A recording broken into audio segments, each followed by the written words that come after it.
साथियों, आज हम 25 जून 2025 के दौर से गुजर रहे हैं, लेकिन हमें 25 जून 1975 के दौर को याद रखना चाहिए, क्योंकि उस दिन इमरजेंसी लागू की गई, लोकतंत्र की हत्या की गई, पार्लियामेंट की गरिमा को तार तार किया गया, प्रेस की आजादी पर ताले लगा दिए गए, जुडिशरी को बंधक बना लिया गया और जो लोग, लाखों करोड़ों लोग जिन्होंने आवाज उठाई कि लोकतंत्र की हत्या हो रही है, उनको जेलों में ठोस दिया गया।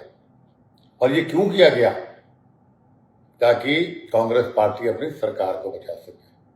मैं समझता हूं उसकी जितनी भी निंदा की जाए वो कम है, क्योंकि लोकतंत्र में अगर आप इस प्रकार काम करने के बजाय लोगों से, जनता से ही आप जंग शुरू कर दें, तो मैं समझता हूं उससे बड़ी निंदा की बात कोई और नहीं हो सकती।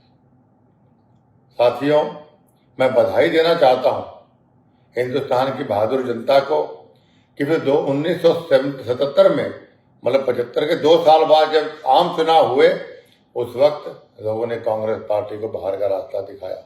यहां तक कि इंदिरा गांधी जी को भी लोगों ने हरा दिया।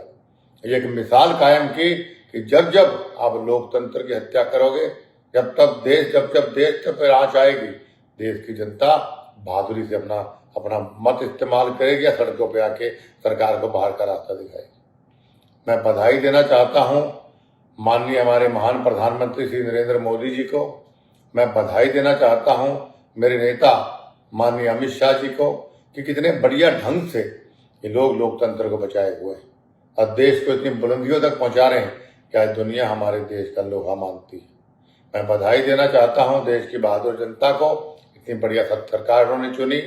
मैं बधाई देना चाहता हूं हमारे डिफेंस के सभी साथियों को कि जो लोग आज हमारे जो महान विभूतियां, जो महान शख्सियत हमारे देश की रक्षा के लिए सरहदों पर खड़े हैं, लोकतंत्र की रक्षा सरकार कर रही, देश की रक्षा हमारे बहादुर नौजवान, हमारे जवान कर रहे हैं। मैं बधाई देना चाहता हूं एक बार पुनः हमारे देश की बहादुर जनता को कि लोकतंत्र की रक्षा के लिए जब जब भी लोकतंत्र पे खतरा हुआ, तब तब आपने जागरूकता का सबूत दिया और एक मिसाल पैदा की। जैसे मैंने शुरू में कहा वीडियो में कि 1975 का 25 जून का दिन हमें भूलना नहीं चाहिए। और सिर्फ इसलिए कहा कि आप इतिहास से सीख लीजिए। उन नेताओं को भी सीख लेनी चाहिए और जनता को भी समझना चाहिए कि भाई हम एक हैं, अगर देश बचेगा तो हम लोग बचेंगे। इसलिए साथियों, आप सबसे आज के दिन मैं ये वीडियो सिर्फ और सिर्फ मैंने कांग्रेस पार्टी 1975 का जो उनका फैसला था उसकी पुरजोर निंदा के लिए बनाया है और नौजवानों को ये बताने का प्रयास मैंने किया है कि हम सब एकजुट रहेंगे, एक रहेंगे, तो ही समाज बचेगा, तो ही राज्य बचेगा, तो ही देश बचेगा। एक बार पुनः आप सबको आज के दिन को याद दिलाते हुए आपसे प्रार्थना करता हूं कि लोकतंत्र की रक्षा के लिए हमेशा एकजुट रहें और हमारे महान प्रधानमंत्री श्री नरेंद्र मोदी जी के हाथ मजबूत करें।